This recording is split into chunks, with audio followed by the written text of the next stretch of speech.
All right, I have a great guest with me today. It's another YouTuber just like myself. He goes by the name of Officer Brandon Tatum, and he brings an interesting perspective to current events, cultural news, and calling out the crazy that is living in America today. Officer Tatum, thank you so much for coming on today's show. It's my pleasure. Thank you for inviting me on. So, why is it that you go by Officer Tatum? Just so that people have a background of your past life. Yeah, so I used to be a police officer in Tucson, Arizona. I started the police department in 2011 after playing college football at the University of Arizona and being in the NFL draft. NFL draft didn't go the way I wanted it to go, so a year later, I decided to join the police department. And the funny thing is that I never went by Officer Tatum at any point in my life. What ended up happening is that once I became a little more popular on social media, my Twitter account was the Officer Tatum because I was the Officer Tatum as a police officer. When I was the PIO, the public information officers, they made us create a Twitter account. And so I was the Officer Tatum on Twitter. So I couldn't change my Twitter. And so I said, man, I have to make all of my social media consistent. And I went by the Officer Tatum on all of my social media. And now, I mean, literally, people only call me the Officer Tatum. So that's pretty much where it came from. Great. Okay. So my wife turned me on to you several years ago, and I love how you cover big stories, maybe stories that could, explode in the news, culturally, racially, just stupidity, and you bring such a great sense of humor when you cover each of those. A big question on people's mind that I want to throw out to you is, I don't think it's any secret that our current sitting president, Joe Biden, is suffering from mild dementia. He's struggling to get words out. He can't seem to process, a coherent thought. He can't seem to figure out how to get off of the stage. Do you think he's going to actually run for president, or is this all a big show right now as we lead into 2024? Oh yeah, I think all that corruption that he's been involved in his whole life is just weighing his brain down, so he can't function properly. But I think that this is just a show. I could not imagine two things. I could not imagine him actually making it to the finish line. He cannot do debates. He cannot go on tour and do rallies and different things in different cities, kind of like Donald Trump is doing. He can't get on an interview and talk for an hour and give a coherent interview. It's impossible. And then also, not only can he not physically measure up, he is leading the Democrat Party down a hole that they can't get out of. People are so disengaged in the Democrat Party at this point that they're hemorrhaging votes. There's a lot of people in the community of Americans of African descent that are saying, look, I don't want to vote for this guy anymore.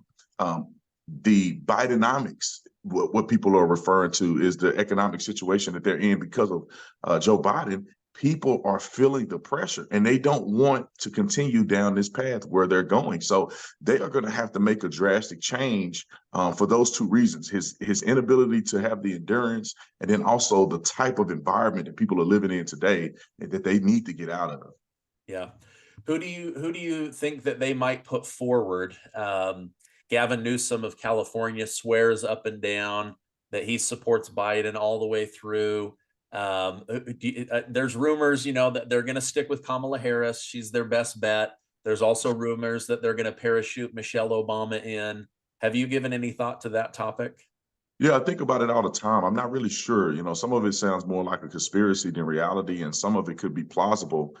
We just don't know what's happening. So, for instance, Sean Hannity is getting ready to host a debate between Gavin Newsom and Ron DeSantis. And I know that it has some other external ramifications behind it, right? They're the two largest states in the union. Figuratively, they're the two largest states in the union. They're opposed to one another, and they're literally the future of America. You either want to go the way of California or you want to go the way of Florida. And I think that scheduled debate could be that factor. That people want to see this polarizing ideology, pretty much the two directions of the country.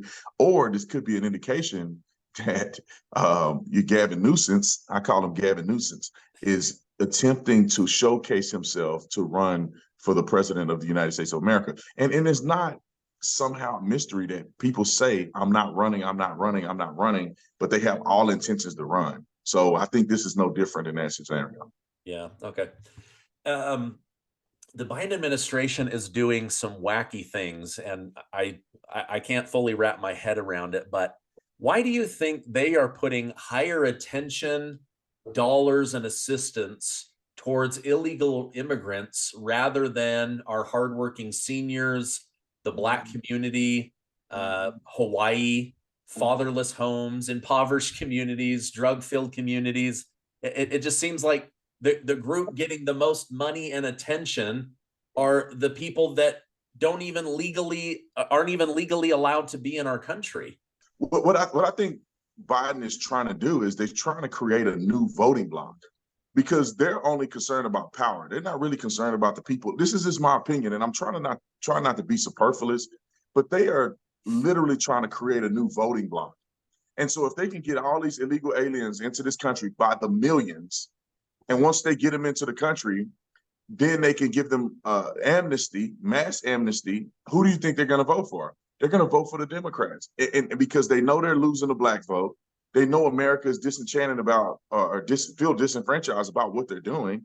So if they get a bunch of people in here who need resources, who want to get on the government system, who has to rely on the government system, that's exactly what they're going to do. They're going to create a new voting bloc to be able to allow these illegal aliens to vote in our country and replace all the other hardworking Americans who, if they don't turn out to vote, then they're irrelevant anyway. But they're going to replace those people with people that they can control through the government. Yeah, absolutely.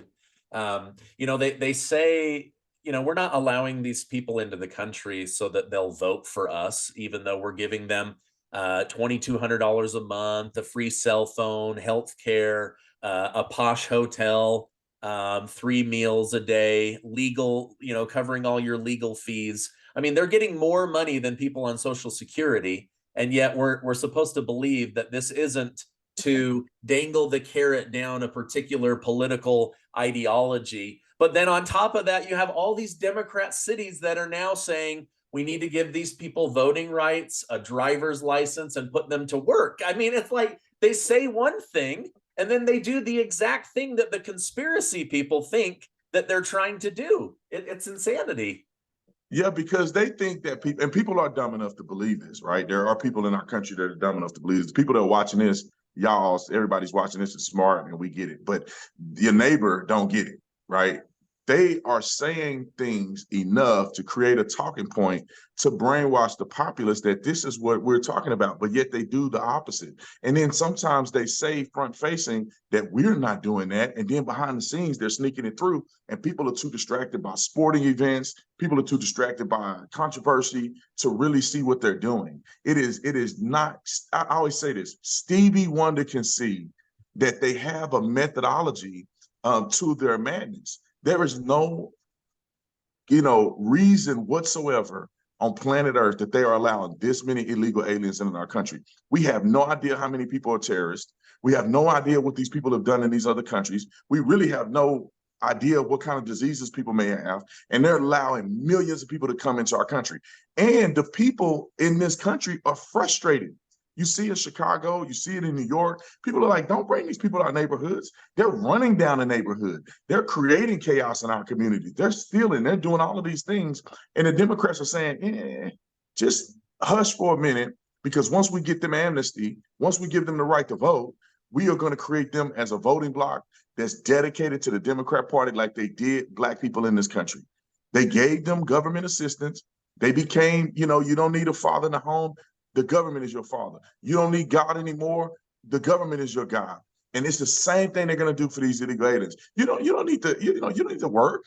We're going to pay you this money to live here. You don't need housing. We're going to house you. You don't need medical insurance. You don't need to have a Social Security number. You can still have free medical and you can still vote in our elections, because if you want to keep this going and you want your cousins and uncles and grandfather to be able to come over into this country, you better vote for the people that allow that to happen. And that's what's going to sustain a dedicated voting bloc to the Democrat Party, because they don't have the stronghold in the Black community anymore.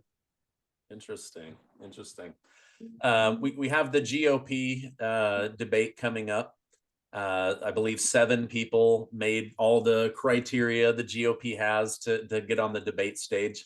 Do you see any of them having a real shot at taking down Donald J. Trump? Or do you think that most of them know that they are trying out for vice president?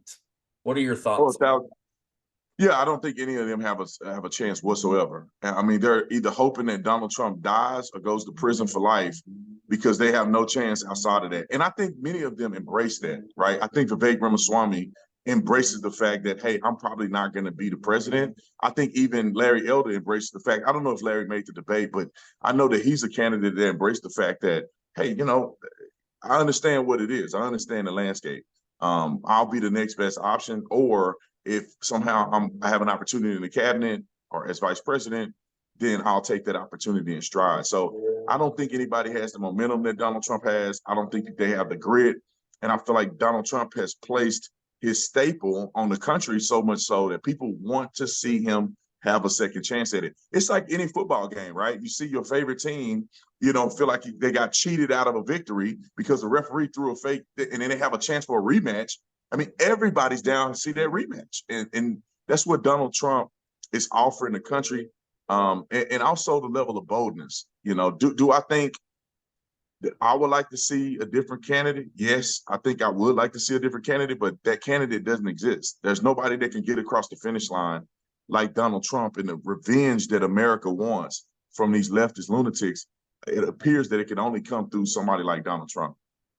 Yeah, I had high hopes for Ron DeSantis, but then as he started to run, I started thinking, wait a minute, Trump is not going to see this as, oh look, another alpha male's challenging me. I respect him. He's going to say, I put you in your place, and if you play your cards right, I'll put you in your next place. But he didn't see it that way. He saw it as a direct challenge, and now he has, like, Trump has gone up and DeSantis has gone down. And now the Democrats, they've thrown everything they can, every indictment that they can think of, and don't think that the indictments aren't over. More will be coming, but he just continues to rise in popularity. I've never seen anything like it. I tell you, the Cinderella story of the underdog is very pervasive in this country. We love it.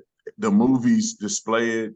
Your favorite football team, the underdog. I mean, people thrive on this. And the Democrat Party is not thinking about the people. They're really thinking about how they can position themselves to get power. And they know they're losing it from the American people. That's why they need to go to the illegals. But, Ron DeSantis has his strengths and weaknesses. And this is why he's in the position that he's in.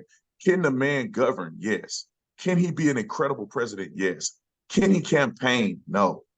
Can he debate? No. He's not, his skill set is not to the point where he could be as charismatic as Donald Trump. And his lack of charisma, his lack of celebrity, his lack of being able to really structure his debates are causing him to fall and causing people to look at him like, oh, like you have high hopes and you go, oh, he's not as good as I thought he was. Is his policies good? Yes. Is his policies just as good as Trump or better? Yes. I would argue his Trump policies are better than Donald Trump, especially on abortion. But he just don't have that celebrity status. He just don't have that go get him attitude. And he just don't come with what Donald Trump comes with. Donald Trump he has what I would call the juice. That man has something, the it factor, because nobody can really explain why people gravitate to Donald Trump the way they do. Because Donald Trump can go to a McDonald's and people are treating him like a celebrity. He's past president. People want to go see Donald Trump to take a picture with him, to shake his hand, to get an autograph. They really are not going to really hear his policies by and large. He's become a celebrity in the political realm. He was already a celebrity outside of politics, and everybody loved him before he was a Republican. But he has become a tremendous celebrity in politics. Look at all the merch that's sold. I mean, we even sell T-shirts with Trump on it, and it's like our top seller. People want to wear Trump. People want to promote Trump. People want to vote for Trump. People want to see him in the White House. People love the way he presents to the country, for the country on a national scale or worldwide scale. I mean, all of those things are the Trump factor that he embodies that other people just don't have. Yeah. They got this mugshot of him thinking we've got him. We'll socially shame him. He'll go down in history as a United States president that has a mugshot and could potentially go to jail. He ends up raising $10 million off of that gangster mugshot. There's a mugshot of Hunter Biden that the Department of Justice refuses to release. Why don't you think Joe Biden is putting that on mugs and T-shirts and trying to raise money off of Hunter's mugshot? Right, because Hunter is a real criminal. Donald Trump isn't, right? I mean, Hunter is snorting coke off prostitutes in another country and stealing money and leveraging his father's position to bribe countries, and he's doing all of this stuff. I mean, he literally got caught lying on his application for a gun permit, or at least to purchase a gun, his background check.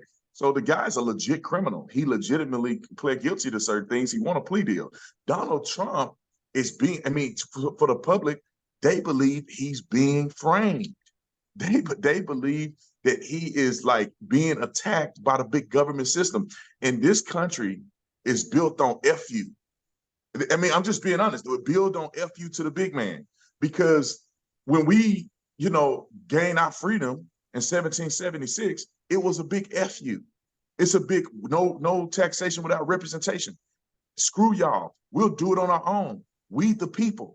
That's what America is built on. And so you have this big conglomerate idea of a big government system as opposed to the people's president. You're going to lose every time. Even if Trump was wrong, nobody's going to hear that he's wrong, given all of the ills of the government system and what they've done to innocent people throughout the entire history of our country.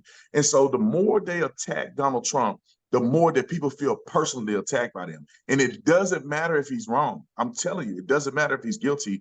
The people feel this connection with Trump. And as they attack him, the people feel attacked. And they're going to retaliate as a unit and not necessarily as a government system. Yeah.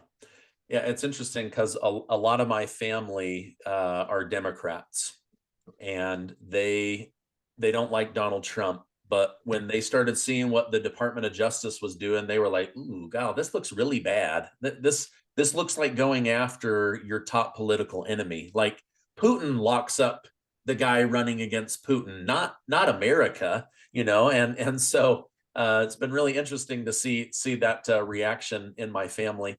Let's talk about crime for a minute. It's obviously rising around the country, but particularly in major cities like Chicago and Los Angeles, where the government seems more concerned about the criminal than the victim. As a former police officer, how dangerous is it to downplay the seriousness of crime and consequences? It's incredibly dangerous. I liken this approach to raising your children. Are you going to raise a monster? Are you going to raise a law-abiding citizen, a person who's adding value to the country? And it's the same thing with the criminal element. It's like, are you creating a generation of people that know they will be held accountable if they're stealing from others, if they're damaging property, if they're destroying a city from within? Are they going to be held accountable? Well, if you don't hold them accountable early on and you don't let them know that there's consequences to their actions, they become a bigger monster than you can ever imagine. That's why you see so many smash and grabs in LA. You've never seen that many smash and grabs. I've never seen that many smash and grabs in my life.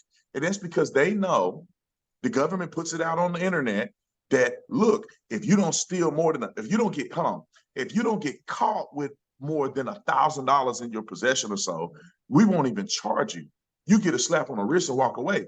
They know if 70 of them run into a store and they all steal $50,000 worth of stuff, hey, as long as you don't get caught with 1,000 independently, and there's no way they can catch 58 different criminals. They can't dust for 58 different fingerprints. It's no way they're going to catch these people. That's why they continue to do it. And now with the advent of promoting criminals over employees or business owners, if you actually attack one of these people and they happen to be Black and you happen to be white, you can kiss your business goodbye. Even if that person is wrong, that person can have a gun in their hand. They could pull a gun on a business owner, and if the business owner somehow shoot them and they have a piece of toilet paper under their arm, they're going to say, well, you shouldn't have shot him over toilet paper. They're not going to even bring in the account that the person had a gun. So It's not only dangerous for the populace, it's also dangerous for law enforcement and the future of law enforcement. Because the danger that it places on law enforcement is because these people become emboldened and they know that they can attack, they can kill, they can ambush cops. They build this hatred and resentment towards cops, and therefore cops are in danger. And when cops are in danger and they're not being supported by the city, not financially and not legally, then what do? They quit, they retire.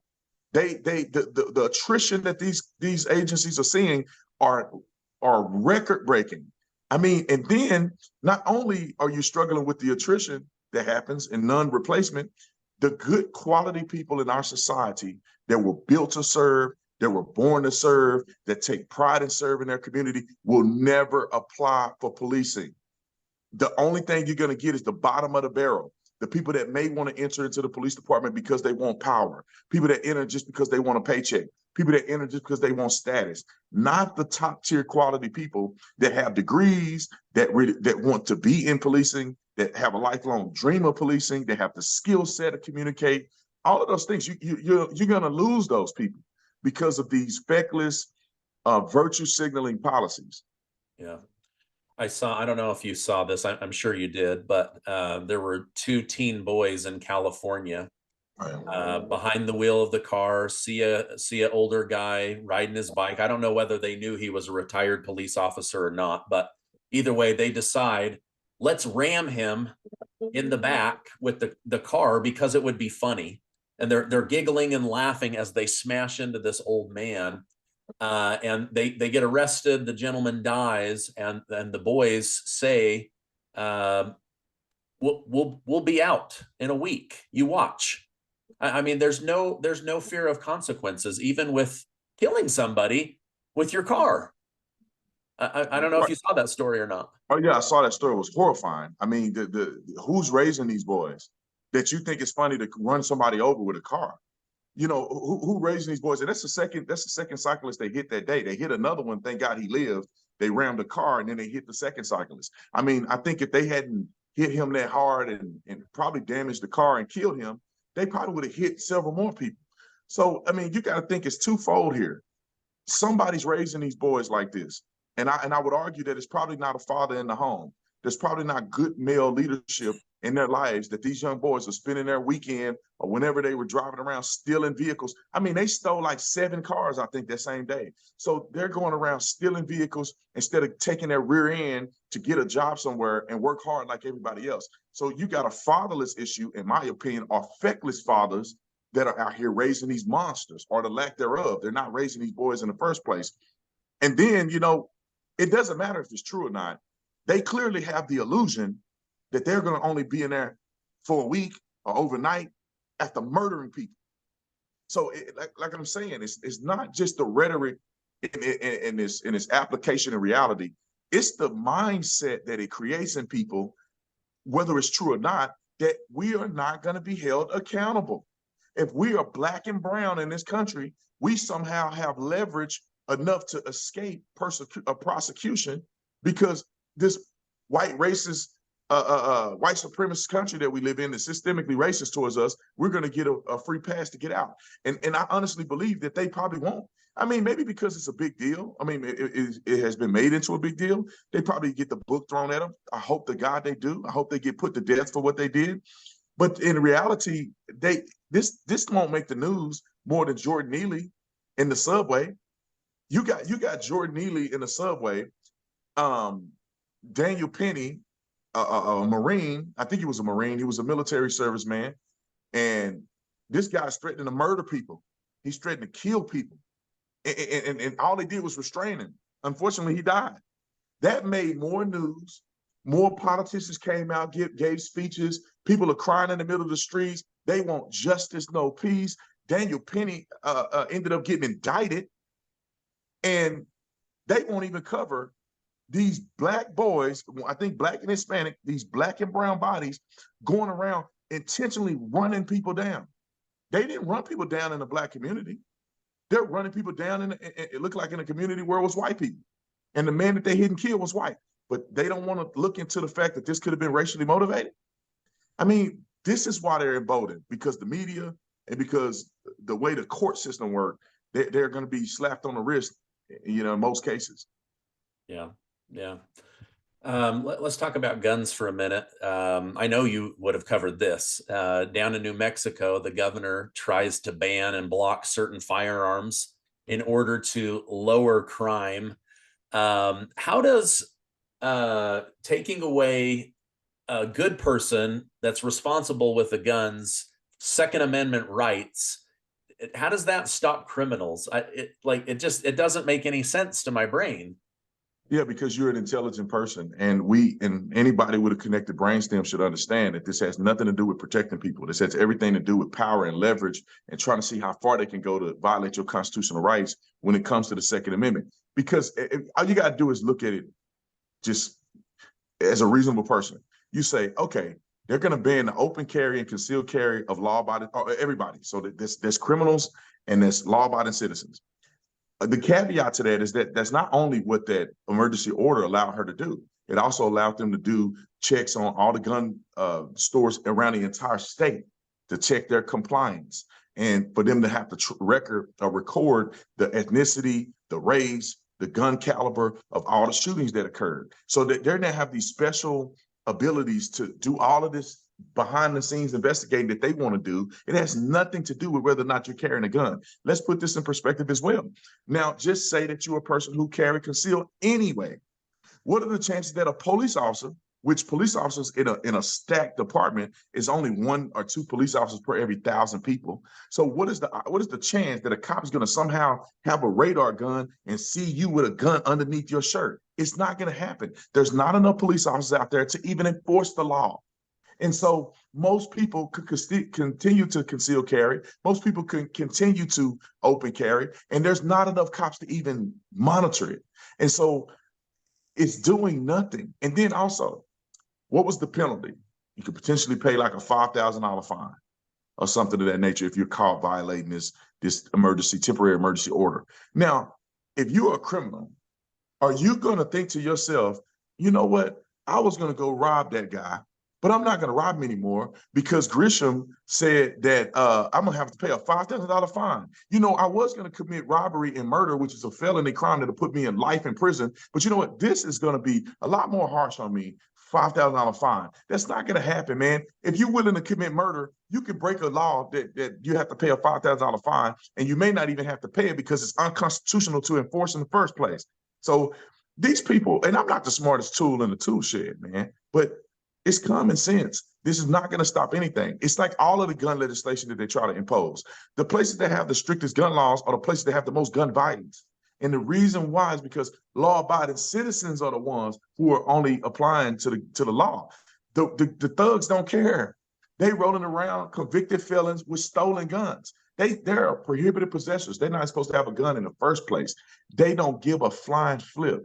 They're going to go out there and shoot people, do drive-by shootings, rob people at gunpoint. They don't care about going to jail. They don't care about doing life in prison. They don't care about getting killed by police officers. These people don't care. So the laws are really enforced on the law-abiding citizens, not the people who don't abide by the law, which are the people who are committing all the crimes. So it's all a farce, man. If they really want to do something different with guns, then they would start from the ground up. When you have young people coming to school, teach them about gun safety. If you want school shootings to stop, have security at the school. Have one point of entry and exit at the school building where people can't just come through a side door and go shoot up the school. Lock your school doors. All of these protective measures you can institute in 24 hours.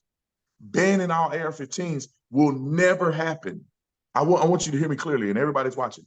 It will never happen. Why would it never happen, Brandon? There's over 100 million AR-15 rifles in this country that people possess today.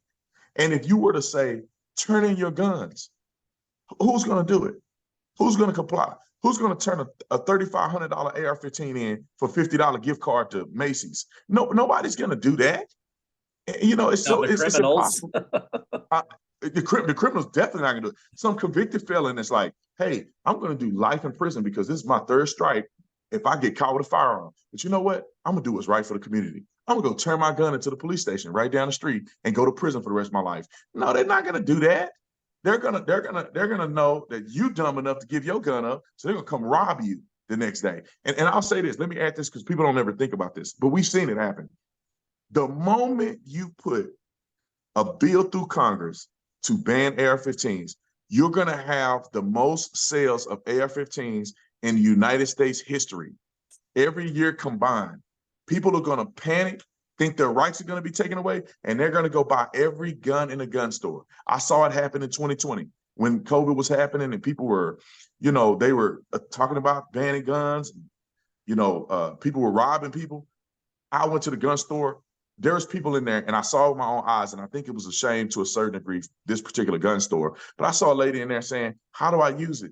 The man said, "Just pull the trigger right there. That's all you need. Go buy the gun." And there were no guns available. Ammo for AR-15s had doubled. You get 5.56 for normally like $200-300 for 1,000 rounds. They were like $1,000 for 1,000 rounds. So I mean, more than double in price. So you're going to see that same influx if they decide to pass through the House and pass through the Senate and get on the desk of a president to sign a bill. There's going to be so many. They're not going to be able to keep track of how many guns being bought. So it's a lose-lose for them. They need to stop lying to the public because they have no real desire to really save lives. They're just trying to control us. Yeah. Okay, 2 more questions. This has been fun and insightful. Senator Bob Menendez of New Jersey has been indicted for taking bribes from mob groups in New York. Somebody's been secretly paying his mortgage. He won't divulge who that was. It will come out. But how many wealthy people do you know that keep $100,000+ worth of gold bars and over $300,000 worth of cash just hidden in their closet? No safe, no safety deposit box, nothing. Like this guy said, no, don't. This is not mob buy-off money. I'm Cuban. Even though I was born in America and I've never been under communism and been robbed, are you buying this story as a police officer? Like, what wealthy person? I'm not rich and I have a safe. Come on, man. The signs and symptoms are there. There's no way in the world this is normal. Nobody carries that much cash on them. And for this very reason, that they don't have in a vault or something like that, is because at some point somebody robbed you, they steal everything you got at one time. You don't never carry your cash like that. You never put your cash in one spot. But we all can see that these people are corrupt. And it's not shocking because this is happening throughout history. I mean, even Judas was tricked into betraying Jesus for money. People do a lot of nefarious things for money, trading your Lord and Savior for some shekels or whatever they gave him. So, but and what's to say that a mayor, a governor, a president, or somebody else that has this kind of power and authority that they believe they can cover their tracks? How much more do you think they getting paid off? I mean, this is not just a single party thing. This is Republicans, Democrats. People are taking your money and doing whatever they want to it. I mean, we could talk about Steve Bannon. Steve Bannon and that build the wall thing. I was shocked when I saw what had happened, but I'm not shocked that people do stuff like this. Now, I don't know if Steve Bannon is guilty of it, but the allegations and the other person that co-founded the organization with him, who's in a wheelchair, his wife got an OnlyFans account. And so it's like these people aren't who you think they are.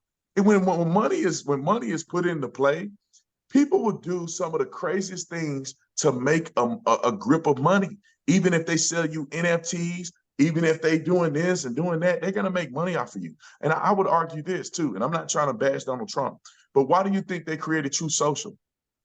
They didn't create Truth Social because they really wanted you to have a freedom of speech platform. No, they didn't. That's a money grab. That's because 40 million people are going to sign up for Truth Social. Now they have 40 million emails. Now they got all of your content and data. That is worth more than anything. That's why people are going out and creating these social media platforms. If you really didn't care about that and that wasn't the money grab scenario, then the multi-billionaires that are Republican would have bought Twitter. They would have bought some of these other companies. They would have put their money together collectively and invested in it, because then you can take over an actual platform that's not an echo chamber. But what it is, in my opinion, it's a money grab, man. People are doing this all the time. Like when Donald Trump did his NFTs, he made like $5 million in 30 minutes. It's people are doing things to make money. Now, I'm not mad at Trump for doing some of these things because he has to recover that money that he lost trying to save us by running for president in this country. But people need to not be tricked and think that every time you see somebody doing something that is philanthropic, a lot of it is to make money. And so the mayors, the governors, some of these people are running for office because they know they can make money. I don't know of a politician that go into office and leave poorer than they were when they went in. Maybe Donald Trump is the only one. But other politicians, they go and they leave richer. The Obamas are richer. Gavin Newsom, richer. What's her name? That Nancy Pelosi with the messed up face. She's $160 richer. million. Hunter Biden, richer. Joe Biden and his family, richer. I mean, go down the list, man. They all are richer. Even you can argue Bush, you can argue, I mean, and I'm not saying everybody's nefarious, but I'm saying we need to not be naive to think that these people, some of these people, are really want to be public servants. Like somebody like myself, I'm starting to wake up to this stuff because when I came into the business, I was like, you know what? Everybody wants to be a public service, man. A public servant. Everybody's looking at our country and saying, what can we do to make this country better? Like, yeah, man, we're all in the same team.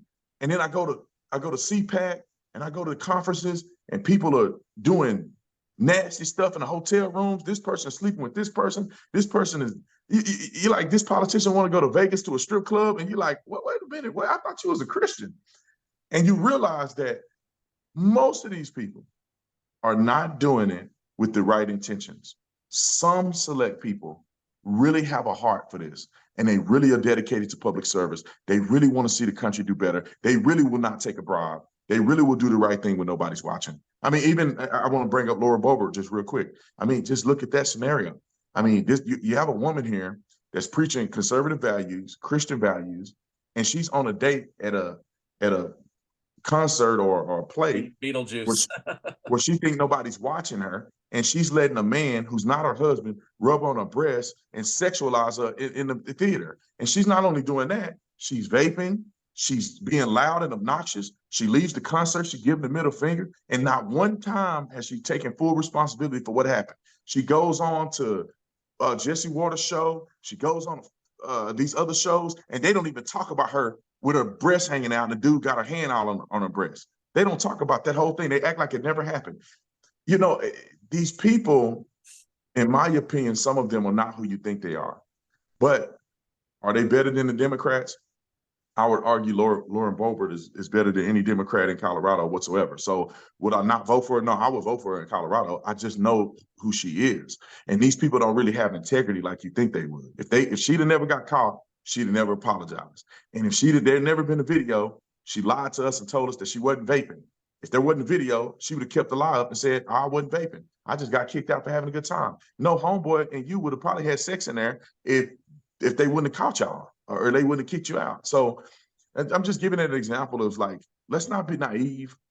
Let's really focus on our country, not too much on the people, and know that it's drama on both sides. Don't be surprised if people are doing grifts for money. But at the end of the day, it's about God and it's about our country. And then we need to come together to try to make those things prevalent, not necessarily elevating individual people. Yeah, no, I thank you. Preach on. I love it. I had the same thing. I was like, wow, what a disappointment. Same thing with Governor Kristi Noem, having an affair, pretending that she's got family values and she's a country. I was raised by a farmer and all that, and she's off cheating on her family. I mean, I was very disappointed. Okay, final question. I appreciate your time. Where can people follow you if they want to keep getting your insight with a little bit of humor? Well, I'll tell them this: like, if you, I don't know what platform you're most prevalently on, but if you just put in the Officer Tatum in any platform, you'll find me. If you're on Twitter, if you're on YouTube, YouTube is my biggest platform. But if you just search the Officer Tatum on Google, you'll find my radio show. You'll find everything that I do, and I'm sure I'm on the platform that you love. So, I appreciate you having me on, man. It was such a pleasure. Great, thank you very much, Officer Brandon Tatum. Thank you for being on our show today. All right, God bless you.